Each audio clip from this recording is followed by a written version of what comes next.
ปีหารเฮอก็เฮิอน้ำมีไผหาเฮาเฮ็ดกันน้ำก็ต้องไม่หนาเยาอะ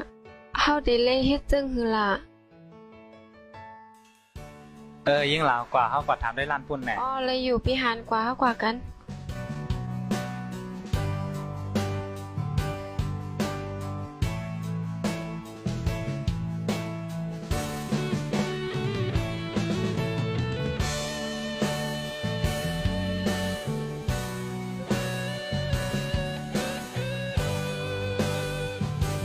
ไม่ชงฮับก็เร่ง ไม่สูงนี่ลองซ้บ่เร่งสองฮับก็เล่นการยังไง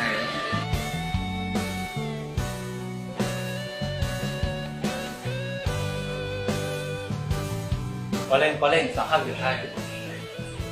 ำว่าห้ามได้เหตุการณ์มันได้อะไรอยู่ค่ะไปเท้าพี่หมูกระทรวงก็ได้กับนายเซอร์ผู้เสียสละบนการบ้างนะก็ทำมาเล่น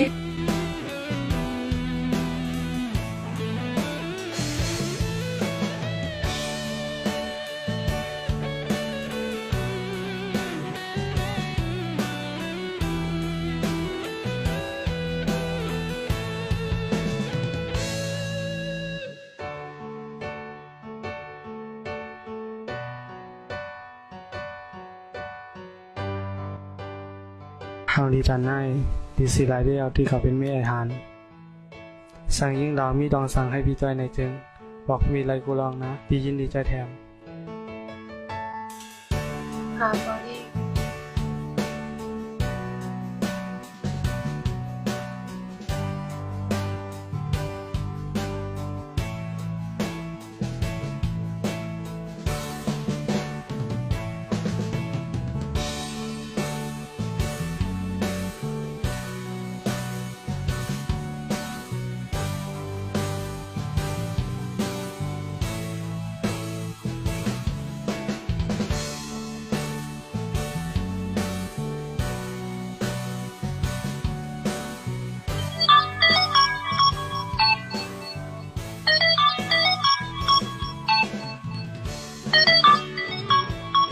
ฮัลโหลยิ่งเราทำได้ให้ดีๆนะ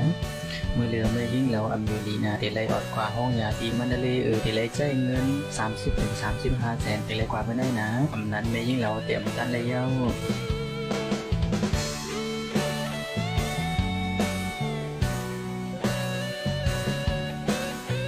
ที่ลางสลายยิ่งลาวอันนี้ลองสั่งค่ะปีหารมื้อในสังว่าหามองไหนปีหารงอนตั้งยิ่งแล้วนะได้อยู่ก้อย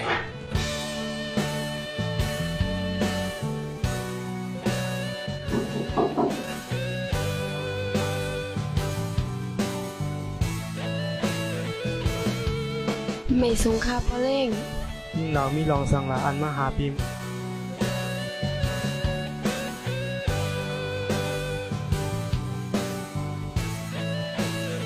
น้องนั่นก็เป็นจังไหนเย้าค่ะพ่อเร่ง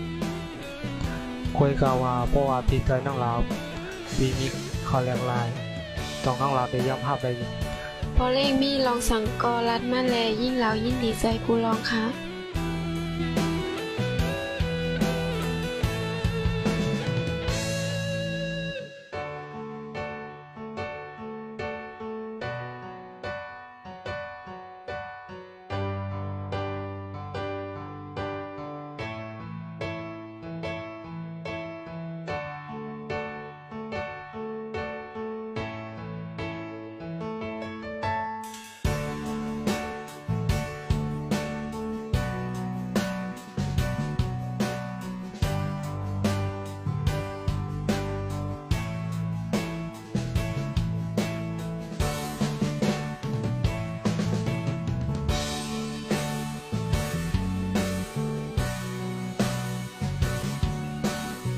ความฝันยิ่งเราสิทำงานอีหาร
สู่เป็นสังอยู่หือเข้าไม่ใส่จอมสู่เข้าไปมองสู่ทั้งขึ้นสู่ก่อนปอกมา เดี๋ยววันมื้อไหนยิ่งเป็นแม่ปอเล่งยาวปีหานใครกว่าเลยกว่า อย่ามาให้ยิ่งหันหน้าปีหานแพง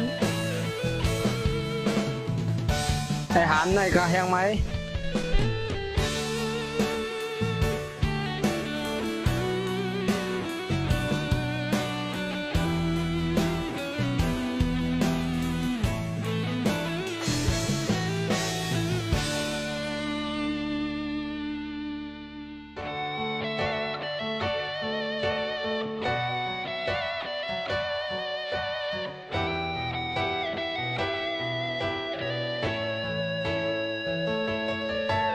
มอปอตีเลยพรลีคำทุกคำอยากสิเฮ็ดปันมือมาต่อถึงวันไหน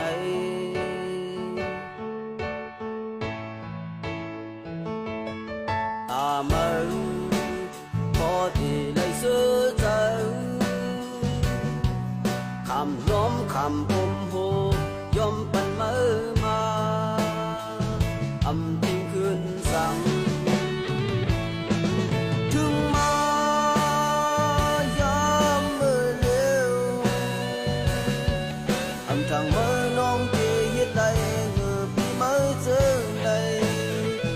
ปล่อยเป็ดใจเสียมือกำเงินคำเปิดกว่ายาวยิ่งหันเงินคำรวยจึงไปเฮ็ดไร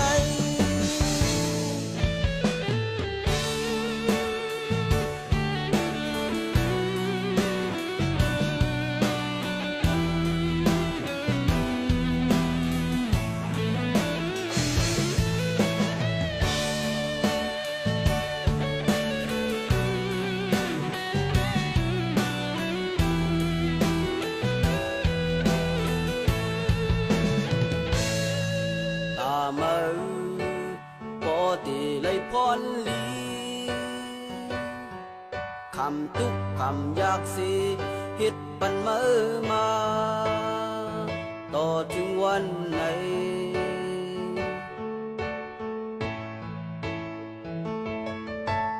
มอปอตีเลยซื้อใจคำน้อมคำผมโหยอมปันมือ